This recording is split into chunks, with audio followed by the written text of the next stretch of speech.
Hello and welcome to EPR with your favorite environmental enthusiasts, Nick and Laura. On today's episode, Sam and I talk about trains. I talk with Amy Simpkins about microgrids, innovation, and travel. And finally, just about everything we hear about daylight savings time is negative, so we're going to put a positive spin on it today. When we turn our clocks forward each spring, we shift an hour of daylight towards the end of the day. That extension saves about 0.5% of electricity every day, which seems small, but it ends up amounting to 1.3 billion kilowatt hours saved, or the amount of energy used by over 100,000 homes for a whole year. How about that? All right, not too bad. See, hit that music.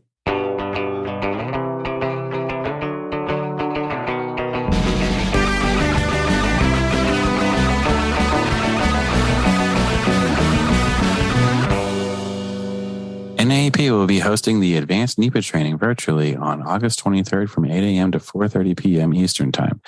This workshop will benefit those professionals who work in related natural resource disciplines, who work with federal land management or real estate transactions, federal agency projects or permitting, and transportation or other infrastructure projects with a NEPA review component. Check it out at www.naep.org. Sorry, folks, Laura isn't here today to make me do a funny sponsor bit, but please do head over to our sponsor options at www.environmentalprofessionalsradio.com. Let's get to our segment. Every time I take the train, by the way, I'm always like, it starts off like, man, I really enjoy this. Is so nice. And then by the end, you're like, are we going to get there? Is this thing going to get to where we're going? Mm-hmm. That's how it happens every time, no matter what it is. And it's always different. It's never the same issue. It's like one time they're like, well, the track is warm, so we have to go slow so we don't slide off. And I'm like, maybe that's a design flaw you guys should fix or something. It's been hot for years. I don't know how to tell you this, but the summer's always hot. Mm-hmm. So what? Yeah. And then one time, so there's a switch that happens in DC. And so the Northeast actually runs electric trains and the Southeast runs diesel trains because, of course, they do. That's kind of a surprise.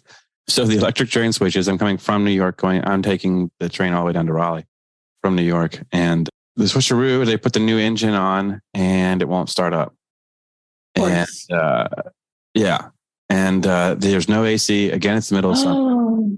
So it is sweltering, both inside and outside. So there is nowhere to escape from. 2.5 hours later, we started again. I almost had time to drive home myself.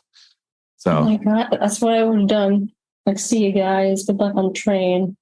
Well, it was like, oh no, it's like a half hour. It's the train. Oh, I see. The engine's right here. Don't worry. Backup engine, we just got to get it released. And that took 90 minutes. And I'm like, okay, so all we got to do is put it on the train. Yeah. It'll have 15 minutes. And an hour later, we left. Just wow, amazing. So that's my train story. There's got to be better train stories. I'm sure people have actual positive experience. And I actually shouldn't say that. It's nice. I enjoy the space. I enjoy how much you can take on the train. And generally, it's quiet. Yeah, I took the train up to upstate New York, not Yonkers. I mean, Plattsburgh, New York. That was a 7-hour train trip. It was nice. I didn't have any Wi-Fi, so that was kind of annoying. So I just stared out the window for 7 hours? 7.5 trip, pretty much. Oh my gosh. It has nice views because, you've got the Hudson. And it was pretty. Pretty. Yeah. And that was, there was a train I took in Alaska that was really cool. And I couldn't even say where I went from. It was near Denali. And it was going back to it wasn't Anchorage, but I think we were going from there to somewhere. I can't remember the name of the place. It was gorgeous, absolutely gorgeous. Mm-hmm. Had an open, has a double deck train, and the top deck was open, it was all glass. Mm-hmm. So you could see from 360 all the way around, and that was really cool. We saw wildlife everywhere, just living their best lives. Cool. But they had this birch tree ice cream on the train. That was sounds gross, but was delicious. It was so good. That's the thing I remember the most is how good their ice cream was. The food was fine. What did it taste like? Birch tree No, it was more like, it tasted more like honey. It was like a honey. I don't know why they called it birch tree, but Okay. it's almost like they used like sap from that tree or something as the sweetener. So it was kind of more like a, honey or maple-y type taste, but it was unique. It was totally its own thing. The closest is what I would say is honey. So Cool. So there you go. Fun with trains. That was by far my best train experience. I loved that. That was awesome. Nice. Yeah. So there you go. Trains. We did it. We did it without Laura. There you go. Now let's get to our interview. Yeah. Oh, yeah. Let's do it. That's why Sam is here, folks. Keep us on track. Hello and welcome back to EPR. Today we have Amy Simpkins, the CEO of muGrid Analytics, on the show. Welcome, Amy. Hey, Nick. It's good to be here. Well, before we dive too far into anything, why don't you tell us a little bit about your company and what it is you guys hope to achieve? Sure, absolutely. So we are muGrid Analytics, and I heard that you have a lot of listeners who are nerds. If you do, they will know that the mu in muGrid is the Greek letter mu, which is the physics and engineering symbol for micro. So it really is just microgrid, but mu, the Greek letter mu.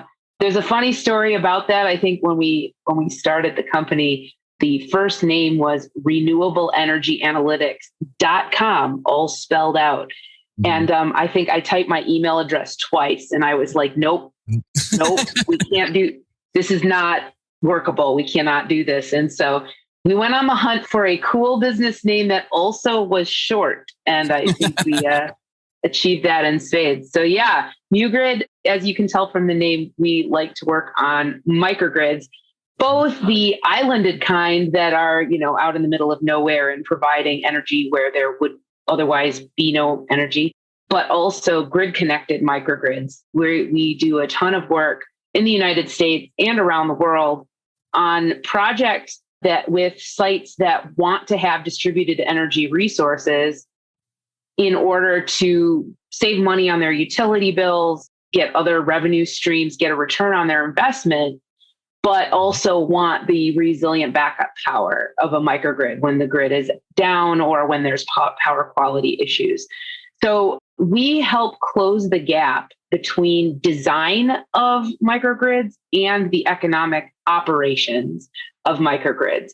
There are a lot of software tools and consultants out there that can help you decide how big your microgrid components should be and to estimate what that return on investment might look like. But there are shockingly few actual operational controllers that can deliver those economic returns and that utility bill savings. And so that's what we're working on. And we help clients mostly in the commercial and industrial space, C&I, from throughout the project lifecycle, all the way from feasibility studies when the project is just an idea, all the way through design and implementation, and then obviously working in operations to deliver those returns. Right. And that's got to be a lot of logistics. A lot has to go into, even with one project, that has to be a lot of work. So how did you basically start working on this company? Did you start saying we're going to be start to finish right away? Did you focus on one aspect first? Like, how did you design your company?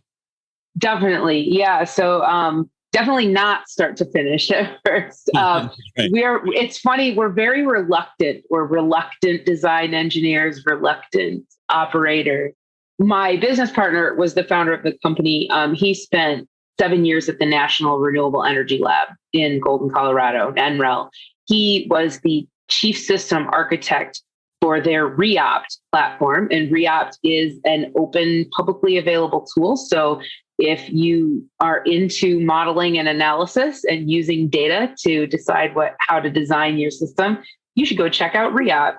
He will point out to you that he wrote the back-end code, and by the time they wrote the web interface, he was gone. So if you don't like the web interface, don't add us. Right. That wasn't him. But it was through that experience. And my personal background, I am an aerospace engineer by education and worked for Lockheed Martin for 10 years in spacecraft design, integration, and operations. And so it was I kind of heard about what he was doing and what he wanted to do. And he was basically seeing, at the time he was working at NREL, this was like early 2010s, and solar was hot, solar was mature, and pairing battery storage with solar had just started to become an idea. Right. And mostly projects that were doing that were research projects.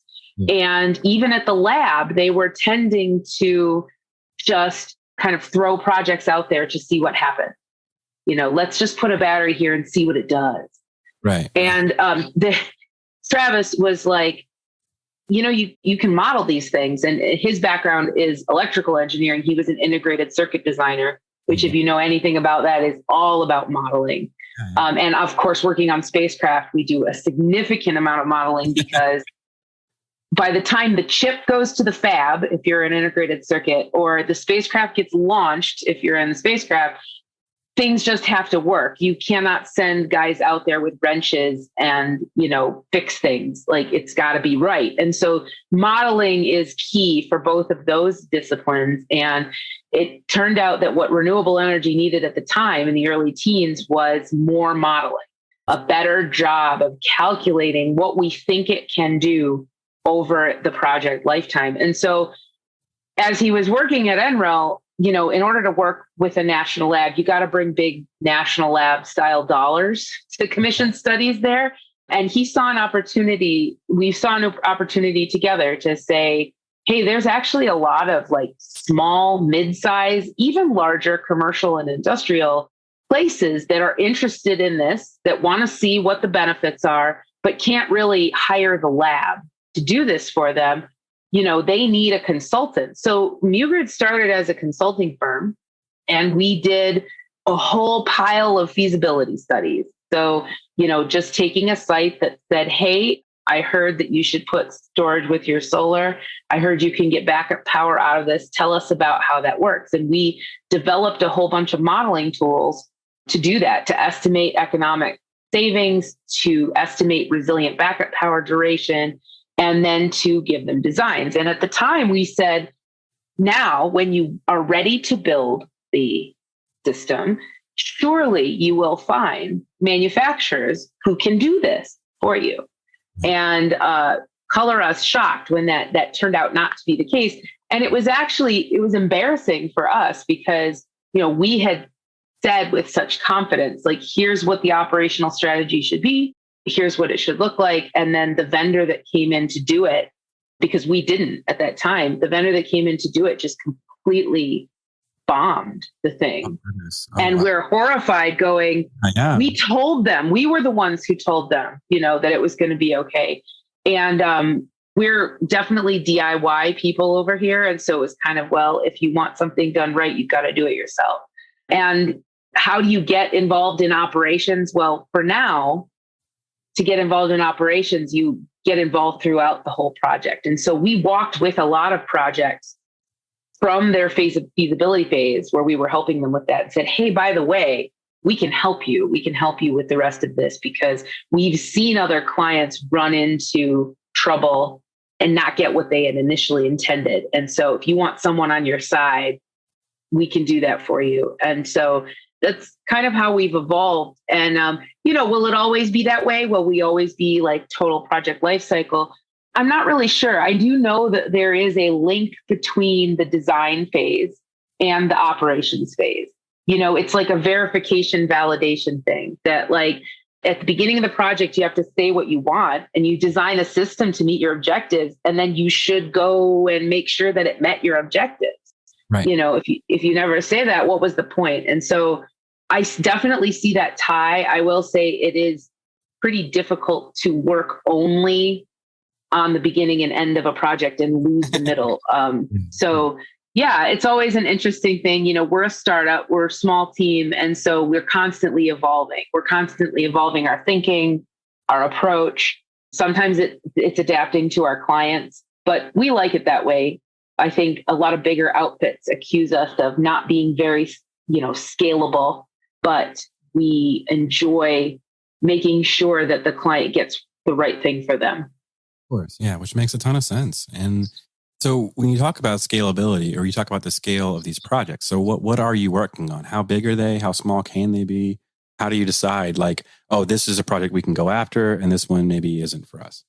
That's a good question. So first of all, pretty much no residential. And the reason for that is that most residential rate tariffs aren't complicated enough to need either battery technology at all or tight battery control, sophisticated battery control.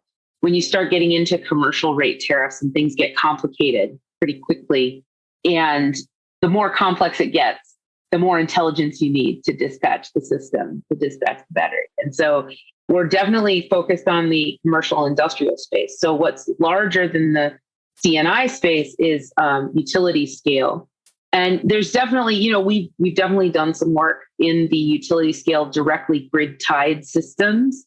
And there's definitely economic opportunities there, usually really, really lucrative. And so there's a lot of competition in that space because everyone's going for the big low hanging fruit, which in this case is utility scale. But we maintain that like distributed energy is here to stay, and local site owners, business owners are going to want to have power assets, whether that, combination of generation and storage for various reasons at their sites. And so the CNI is our sweet spot. I would say we're looking, the smallest systems we are usually looking at, if we're talking about like, let's take a look at a battery, right? Because it could just be a battery, down to maybe the 30 kilowatt range, which is pretty small. And it's kind of in the range of, there are some commercial batteries that operate in like the 15 kilowatt range, but 30 kilowatts is kind of like your smallest end commercial battery. And then all the way up to, a large industrial facility might need 2 megawatts or 4 megawatts. Now, we don't do too many that are in that larger range, but in principle, it's all the same. So most commercial and industrial buildings that we see, like, your kind of average office buildings and things like that, are going to be needing somewhere between a 60 kilowatt battery and a 125 with, 2 hour or 4 hour. And so most of them are kind of at the smaller end of that system. It's an underserved area. Yeah. And so does it end up taking the place of, historically, like, a diesel generator, for example? Is that where people can think about it if they're not familiar with the tech or even what it would be used for? Is it backup power most of the time? Like if the grid drops off, that's usually what we use it for? Well, so there's kind of two schools of thought. So the two main benefits, in addition to if you're bringing in renewables generation, you're getting a clean benefit, you're getting a green energy benefit. But if you set that aside, there are two main benefits to a microgrid, which can be as small as a generator by itself can be a microgrid, or a solar plus battery storage. The two main benefits are when the power goes out, that you can stay up and have reliable backup power serving your facility, even when the grid is down. And the second benefit is in grid connected mode, the economic benefit. So it's, your solar is creating energy that you can use instead of purchasing energy from the grid. And that's a great benefit. And solar is a pretty mature technology. That benefit has been around for a long, long time. Utilities are used to it. Right. But a battery is different. A battery is not a generator. It's a storage device. Right. So it's not making anything new. So it's not really going to offset the kilowatt hours that you would normally be buying. What it does is it allows you to buy them at a different time. It allows you to select the time that you buy them. And that, in order to use a battery, you have to make a decision. At every billing interval, which many utilities are billing on 15-minute intervals, some of them are shorter or longer, but every 15 minutes, you or something needs to decide what the battery should be doing right now. Should it be charging? If it's charging, should it charge from solar or should it charge from the grid? Or should it be discharging? Should you be using the energy in your building? Or should you do nothing and wait and just hold what you have for a different time? And how do you make that decision? Well, that decision should be driven by economics. Yes. Can you reduce peak demand charges? on your utility bill. Are there cheaper times of the day than other times? That's called time of use. And things get more and more complicated from there because there are various structures in various parts of the country that do that. And so we like to say that every time there was a decision you could have made, there was an optimal thing you should have done. Yeah, that's a good way. Right. Yeah. And so how do you discharge that battery in a way that makes the most money, that saves the most on your utility bill?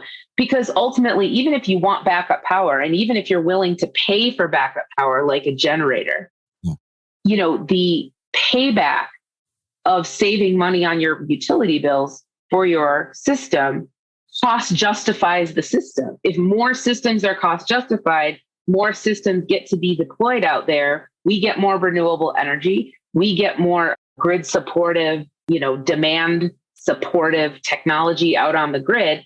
Everyone wins. Everyone wins. And so there's certainly everyone wants more money, right? Like that. But it's also like it's a means to an end, right? That we're trying to create widespread behavioral change through economics, which is a classic lever to pull. Is like, how do you get people to do what you want? You incentivize them either by paying them money, saving them money, assessing a penalty if they do it wrong. And that is a powerful motivator for people in all sorts of areas of their life. And so that's basically what we're trying to do, trying to help that battery instead of a person making those decisions about how to program the battery, or even most batteries when they ship come with a simple interface and you can program a few parameters and then let it go. And not only are many rate tariffs much more complicated than just a few parameters, but also those systems are set it and forget it. They set those parameters one time when they install the battery, and then they never go back and change them. There's no feedback loop. There's no checking to see how they did, checking to see what's actually going on at the building right now and what should you do instead. And so that's everything that we're taking a look at during operations. That's why it gets, complicated. There's a piece of optimization, and I mean that in the mathematical sense of the word, very specifically mathematical optimization around what you should do. And then there's also an element of prediction, because when you're in an operational environment, you don't know what's going to happen next. Is there going to be a cloud coming over the sun? Is someone in the building going to turn on an arc welder that takes a ton of power all at one time? And is someone going to come, more realistically for most buildings, is someone going to come plug in their EV and want their electric vehicle to charge quickly, because they only have an hour before they have to go? So these are the kinds of things that can tank a utility bill and make it just really expensive. And these are things that batteries are uniquely suited to address because you have this commandability, this dispatchability.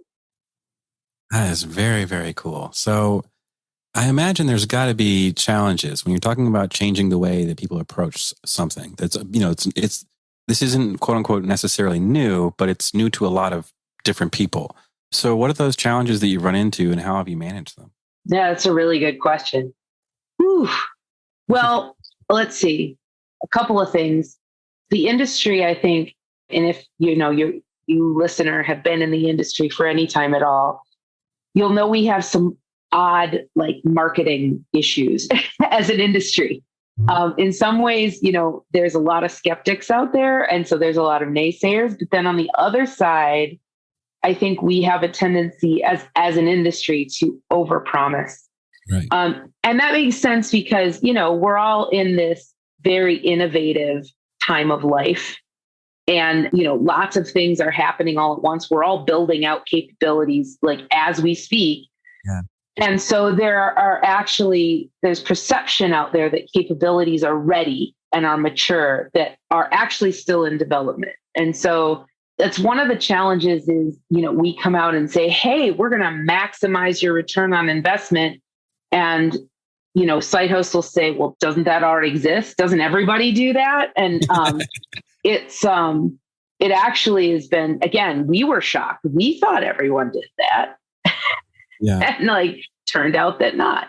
Getting buy-in, especially, what we are aiming to do eventually, we would love to, and by we, I mean the company, we would love to see projects getting done just for economic reason, because it's a better deal to have your own renewables, you get the resilience benefits, than to be on a larger grid. I'm not saying, and I don't necessarily want to give you a full opinion or anything, but I'm not saying that the grid doesn't have a place, and and that's one of the questions in the new energy economy is what role does the grid play versus distributed energy, and how do we balance that and stuff like that. But there are many commercial entities out there that should be doing projects that pencil, that they already show a great return on investment, and we've sat down with them to say, yeah, this is, here's the numbers. How can you argue with this? And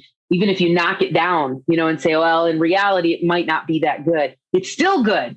Right. And they should be doing these projects. And there's still a lot of doubt. There's not a lot of faith. And I don't necessarily blame it because of these reasons, that capabilities or, the perception of capabilities outstrips the actual capability at this point. So we're in this balancing act of how do you get commercial entities to buy in? In theory, this should work. In practice, it's harder.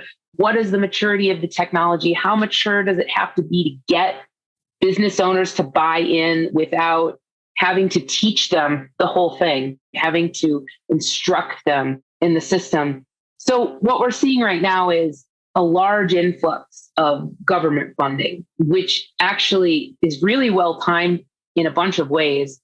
The bipartisan infrastructure law that got passed in December, 2022, was targeting infrastructure improvements of all kinds, wastewater treatment and utility distribution and transmission and generation, and then also microgrids and distributed energy as well, and targeting it for rural areas. It really parallels the Rural Electrification Acts that originally brought electricity to rural America. Now we're seeing these funding sources bringing distributed energy, solar, storage, electric vehicle charging to rural America. And it's been watching the BIL roll out. It's been surprisingly effective and very cool, very cool. But what that does is, it definitely infuses the industry with some cash flow and some revenue and to do projects and a bunch of test beds to demonstrate, to say, here's how it worked. Here's how it worked at this library or wastewater treatment plant or jail and 911 call center, all of which are public facilities, and they're on commercial rate tariffs, but they're not commercial entities themselves. Yeah. To prove the concept. It also puts a really big emphasis on resilience right now, whereas a pure commercial entity might just be worried about the return on investment and not so interested in the resilient backup power. These community organizations definitely want to provide resilience, whether they're providing critical services like snow removal and EMS and fire, or if they just want a place for their community to gather in case of emergency or natural disaster when the grid is down for a long time.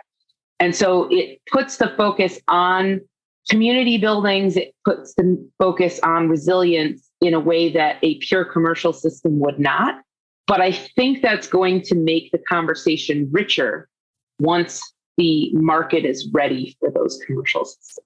Yeah. And it's a great segue to the next part of what I want to talk with you about, which is innovation, right?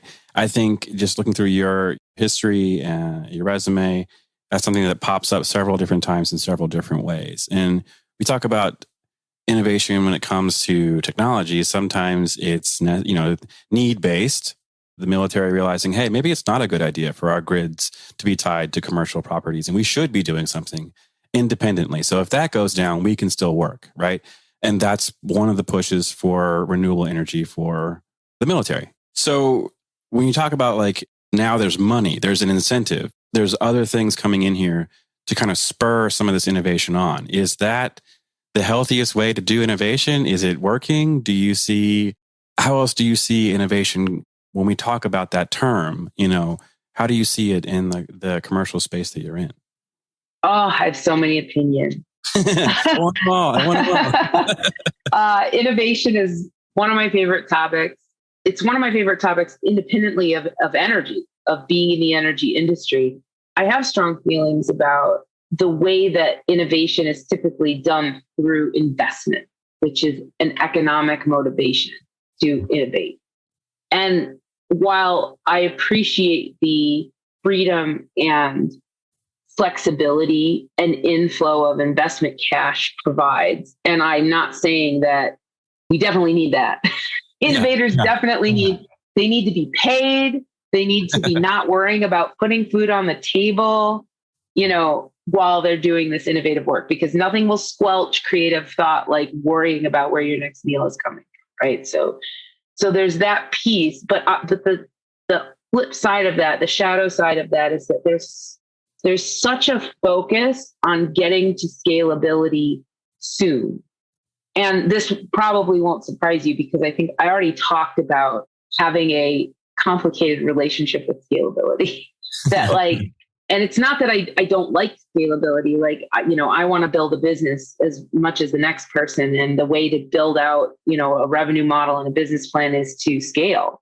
But I think that most people who are innovating in that venture capital, startup, fundraising world are in too much of a hurry to get to scalability, and they're leaving the problem behind before they have a well-developed, vetted solution. And sometimes the best leaps of innovation happen when you have time to sit with the problem, when you have time to tinker with it. And I'm not necessarily advocating our bootstrapped consulting method for everyone, but it is the beauty of the way that we've done it, is that we have the consulting projects have given us the chance to really spend time sitting with the problem in the details, to allow time to be confused by it, to think, is there a better way to do this? Hang on a minute. Before we rush into a solution, is there a better way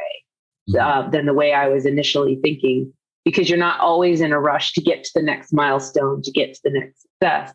And it truly makes your accountability to the client and the site, and not to some investor that's sitting behind you and is not in the day-to-day grind of making the technology work. There are definitely downsides to that approach, the approach of going, consulting and bootstrapping for a while before you move into a more scalable, the path to scalability.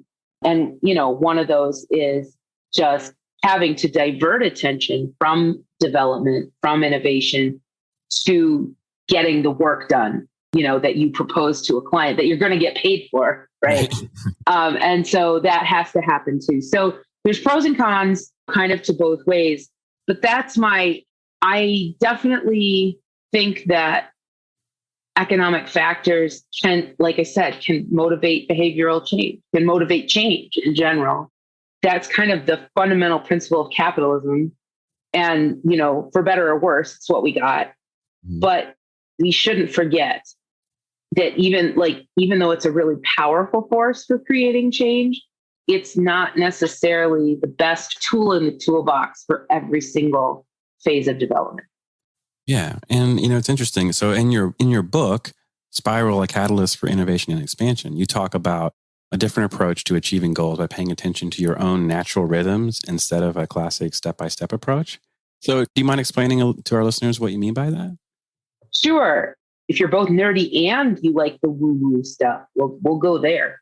But I wrote a book called Spiral, and it is about innovation. It is about creativity, and it's kind of about connecting the human creative processes that we use. And it kind of gets into the woo-woo of personal development, and connecting that human creativity to technology innovation. Because as I was trained as an engineer, and trained in these engineering processes for developing new technology and for developing new software and all of the paradigms and frameworks that we like to use to develop new stuff. There's agile and there's waterfall and there's all sorts of different kinds of, you can do design scrums and you can, all sorts of tools in your toolbox for technology. What I recognize is a lot of the processes that happen when you develop a technology are really just the same as natural organic processes that support human development.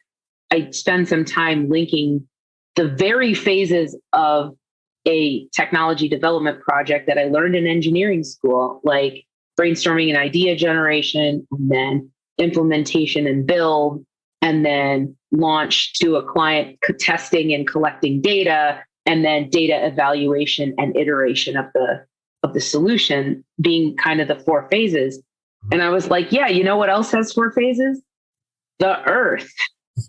We live through 4 seasons every year: spring, summer, winter, and fall. And any, spiritual teacher will tell you that there are definitive characteristics about each of those seasons. There are archetypes we work with, on a spiritual level during each of the seasons about, fertility and harvest and fallowness. And some of these, they seem like esoteric concepts, but they're really the same principles that we talk about when we talk about technology innovation. And that really appealed to me because fundamentally, even though you might see technology as cold and remote and mechanistic, it's humans who are doing it.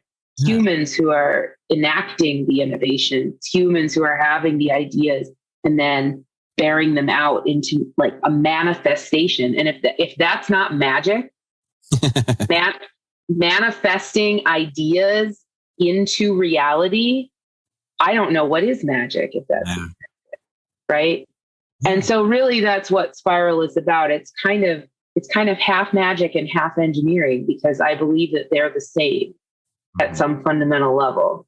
And I think being willing to go through those cycles and to being willing to stack those cycles up also in a macro way, from the time when you don't know much to the time when you can standardize and scale, is the key to innovation. And I do definitely think that the way that we fund and invest in new innovation doesn't necessarily support that. Yes. Yeah.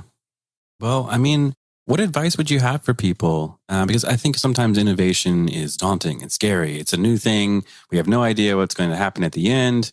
How do we create a new solution to a time-honored problem? What advice would you have for people who are trying to be innovative, but maybe are a little afraid of starting or aren't even sure where to begin? Okay, so the best thing you can do is to build it and test it as soon as possible. And don't let it live in your head for too long and say, well, I didn't. And whether that means, you need to start with a small prototype, or it means you need to start with the back of a bar napkin, or it means you need to start with a module of the thing instead of the whole thing, one function instead of 20 functions. The only way to learn if it's going to work or not and what practical problems you'll have while you're trying to roll it out is to go out and do something. And that's really where, it's the magic of manifesting an idea into reality. I'll talk about that again and again and again. That as long as it's just an idea in your mind, it can't grow. Mm-hmm. The seed hasn't been planted. And making something real does have a magic to it, even if it's simpler than you'd like, even if it's not as fully functional as you would like. That act invites in more of the same. And I promise spawns more ideas. You know how we could do that? Well, that didn't work, but I'm thinking this other way. And so it's surprising to me how few people actually put their hands on stuff. And software, there are software analogs too. Having software be a primary form of development has kind of ruined us a little bit, because it's a little bit harder to get that visceral sense of what's working and what's not working. You can tell I'm like kind of a mechanical person underneath that, like love the hands-on stuff, right? But it's sort of like let's talk about EV chargers, because like even if you're not built, this is not something you're building. Like, you're just afraid of buying an electric vehicle, because you've got range anxiety. Like, how is this actually going to work?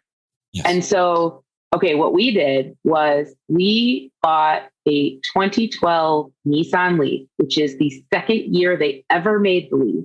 Mm-hmm. The Leaf being the first all-electric vehicle ever. We bought it in 2022. I think it was 10 years old. It was 10 years old when we bought it. And it had a reduced battery capacity. And can we drive it on a cross-country road trip? No, we cannot. Have we learned a ton about how habits of driving patterns, charging patterns enable us to use that car to its absolute maximum? Yes. And so we bought it used. We didn't spend $50,000 or $100,000 on it. It was, we were able to pay in cash, and it's a small investment to build intuition, to build knowledge, to build intuition, and to do an experiment, and now have a comfort level around the technology, not only the car, but the charger, and to be able to talk to our clients confidently about the advantages and limitations of electric vehicles. And it didn't take that much money. And it's not necessarily the fully featured solution with self-drive and everything like that, but the amount of intuition building is incredible. And so I think doing stuff like that, like what can you do that's small? What can you afford now? How can you do this at your house, before you need to buy rent a lab? These are the kinds of questions you can ask, because there's always questions you can answer before you have a fully functional thing. Yeah, that's very cool. I very much appreciate that. And we're getting closer to the end. We still have a little bit of time left. And we love asking our guests about their hobbies and the things they like to do outside of their work too. Kind of, to give us a full round picture of who you are as a person. So for you, as a general love of adventure, I have got to ask, you said you've been to 53 countries and most of those with kids. How on earth do you manage that? It sounds to me very challenging and very daunting. I guess, were there any issues? Do you have any funny stories about that or what? I definitely have stories. So are you familiar with the difference between type 1 fun and type 2 fun? Yeah. Okay, so type 1 fun is fun that is fun while you're having it. You're having fun. That's type 1. Type 2 fun is fun that is not fun while it is happening, but it is fun to talk about later. Oh my gosh. Yeah. So that's type 2 fun. So traveling with little kids in a lot of ways is a lot of type 2 fun. That's not to say it's not at all fun in the moment, but it definitely is a challenge. So we were back in the day, I guess we were miles and points nerds, and we played all the miles and points games and stuff. And so when I was dating my husband, we did a ton of travel together. We actually dated long distance for a while. So we traveled to see each other, and then we started traveling, looking for deals all over the world. And that could be a low fare, that could be points, whatever. And so we just, started traveling around. And, basically the rule was, if you want to travel on deals, is we used to say you can go anywhere in the world you would like to go, as long as you don't care where you go. Yeah. Yeah. And so we went a lot of places, none of which had ever been on my list, to go see. But I love experiencing food. I love experiencing culture, music, and just experiencing something different. And so we did that. And then I got pregnant, and my husband was like, is this the end? Yeah. Are we going to have to stop? And I was like, well, I mean, see, I'm a tester, right? I'm like, well, I don't know how I could possibly say if it's not going to work until I've done it. Yeah, We'll do it once, and then we'll see how it goes. And then we'll see if we have to quit. And, the rest is history. Was it absolute bliss every moment? No. I mean, I definitely had more blowout poop diapers on an airplane than you ever want to know about in your entire life. And projectile vomit. I mean, we've done the whole thing. You know, I've changed diapers in like many major cathedrals in Europe, and nursed my babies in tourist location while watching boats on the Panama Canal and stuff like that. So, you know, it's the miles and points kind of game has pretty much changed these days, and we do a lot less of it.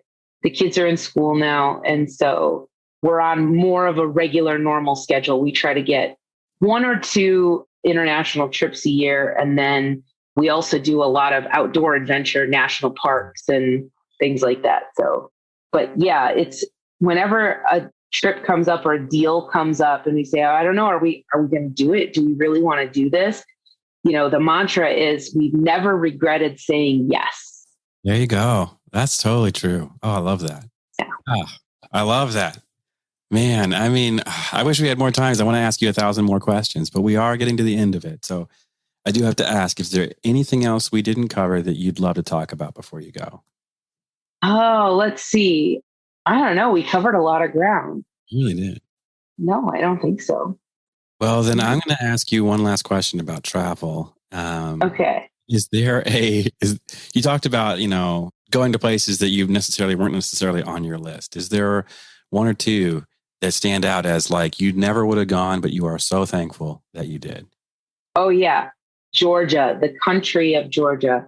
It's in the Caucasus Mountains on the edge of the Caspian Sea, like right as you like on the border between Europe and Asia. It's a beautiful country with thriving culture, excellent food, and just really fun. We were there in the late spring, but they're skiing in the Caucasus Mountains, and I'm a skier. We're skiers as a family. So we'd love to go back and ski the Caucasus in Georgia, but that was surprising. And like the plane ride to get over there, out to the east, you know, it's far Eastern Europe. And from like Frankfurt, you know, you fly from the US into Frankfurt, and then you take a plane from Frankfurt over there, and it's as long as it was to get to Frankfurt, it takes to get over to Tbilisi. And you're on that plane, you're like, why am I was just a good idea. But like that was absolutely delightful. I love that one. I didn't expect to fall in love with Southeast Asia. And yeah, I'll generalize and say kind of, and I know a lot of people nowadays, it's becoming more popular, more common for people to, you know, go to Thailand or Malaysia. But I think every Southeast Asian country except for Laos, that's still on the list. And if you would have told me, you know, when in my early 20s, before we started doing this, that I was going to be such a huge fan going to Southeast Asia, I wouldn't have believed it. But food there too. Oh my gosh. Oh, now I'm really hungry. That's great. But okay, last but not least, before we let you go, where can people get in touch with you? Yeah, well, the best place is probably on LinkedIn. I'm a polymath and I do lots of different things. You might have gotten that idea. And so you can find more information about all the different weird and crazy stuff I do on LinkedIn. I'm Amy Simpkins. And then you can also find out more about muGrid Analytics and what we do there at muGrid.com. Short and sweet. I love it. It's short and sweet. You don't have to type a lot. Thank you, Amy, so much for coming on. You're so welcome. My pleasure.